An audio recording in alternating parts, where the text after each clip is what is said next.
Hey everyone, welcome to our channel Health Med Tips. Are you someone who's struggling to manage your blood sugar? Or maybe you're just overwhelmed by the endless list of foods you should and shouldn't eat when dealing with diabetes. It can be so confusing, right? 1 minute, you think something is healthy, and the next, you hear it's terrible for your blood sugar. So what do? What if I told you there's a tool, a simple number, that can take all the guesswork out of managing your blood sugar? A number that tells you exactly how fast or slow a food will affect your blood sugar levels. It's called the Glycemic Index. Ever heard of it? In this video, we're going to break down what the Glycemic Index, or GI, really means, how it works, and, my favorite part, I'll reveal the top 5 low GI foods that can help you take control of your diabetes without feeling restricted. Make sure you stick around because I'm also sharing practical tips on how to make these foods part of your everyday meals. Trust me, these small changes could make a big difference in how you feel. All right, so let's start with the basics. What is the glycemic index? In the simplest terms, it's a number that ranks carbohydrate-containing foods based on how quickly or slowly they raise your blood sugar after eating. Think of it like a speedometer for your blood sugar. The scale goes from 0 to 100, with pure glucose, basically sugar, scoring a perfect 100. Foods that rank high on the GI scale, usually 70 and above, cause your blood sugar to spike quickly. We're talking about foods like white bread, sugary cereals, and baked goods, things that burn through your system like jet fuel. On the other end of the spectrum, we've got low GI foods, those that score 55 or less. These foods digest more slowly, giving you a gentle, gradual rise in blood sugar. Think of it like a slow-release energy that sustains you over time. Now, why does this matter? If you're managing diabetes or trying to control your blood sugar, high GI foods can make your levels spike rapidly, causing a roller coaster effect. And trust me, we all know what that feels like. Energy crashes, irritability, and worse, long-term complications for your health. But with low GI foods, you're in control. Your blood sugar rises slowly and stays steady, helping you avoid those nasty spikes and crashes. Doesn't that sound better? So let's talk about why low GI foods are particularly helpful if you're diabetic or trying to manage blood sugar levels more effectively. First off, they give you sustained energy. You know how after eating a high-carb meal, you sometimes feel super energized for about 30 minutes, then crash and feel sluggish for hours? That's a high GI food at work. Low GI foods, on the other hand, provide a slow, steady release of glucose into your bloodstream. It's like switching from a roller coaster to a nice, smooth highway cruise. You won't experience those sudden highs and lows. And if you've ever felt hangry, you know how important this is. Secondly, these foods help with weight management. When your blood sugar is steady, you're less likely to feel the urge to snack on sugary or high-calorie foods. Plus, low GI foods are often higher in fiber, which keeps you fuller for longer.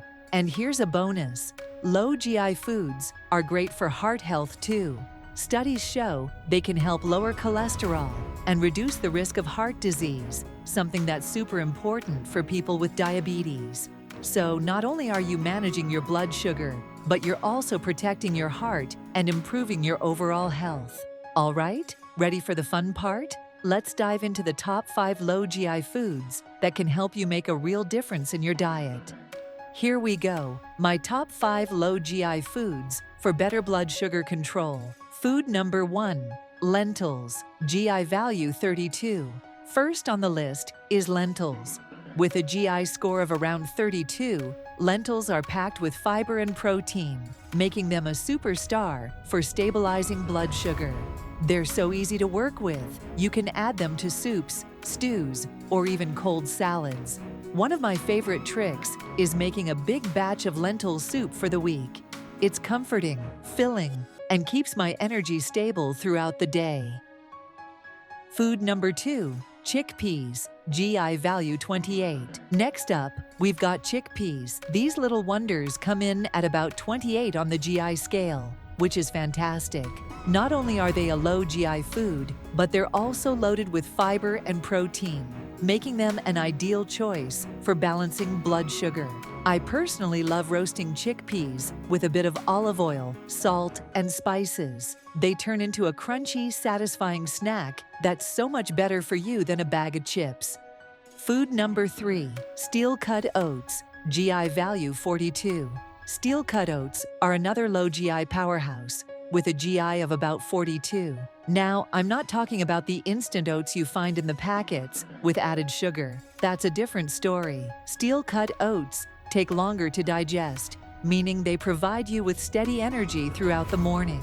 Pro tip: if you're in a hurry, try making overnight oats. You just soak the oats in almond milk or yogurt overnight, and in the morning, you've got a ready-to-go, blood sugar-friendly breakfast. Food number 4, non-starchy vegetables, broccoli, spinach, etc. Of course, we can't forget about non-starchy vegetables. Broccoli, spinach, kale, all of these have an extremely low GI and are nutrient-dense. They're packed with vitamins, minerals, and antioxidants, and they won't budge your blood sugar one bit. Whether you're steaming them, sautéing them, or tossing them in a salad, these should be on your plate every day. Food number 5, quinoa, GI value 53. Finally, we have quinoa with a GI of about 53. While it's slightly higher on the GI scale than the other foods, quinoa is still a great option because it's high in protein and fiber. It's a fantastic alternative to rice and a perfect base for a grain bowl or salad. If you're used to eating rice with your meals, try swapping it out for quinoa a few times a week. You'll get that same satisfying texture, but with a much lower impact on your blood sugar.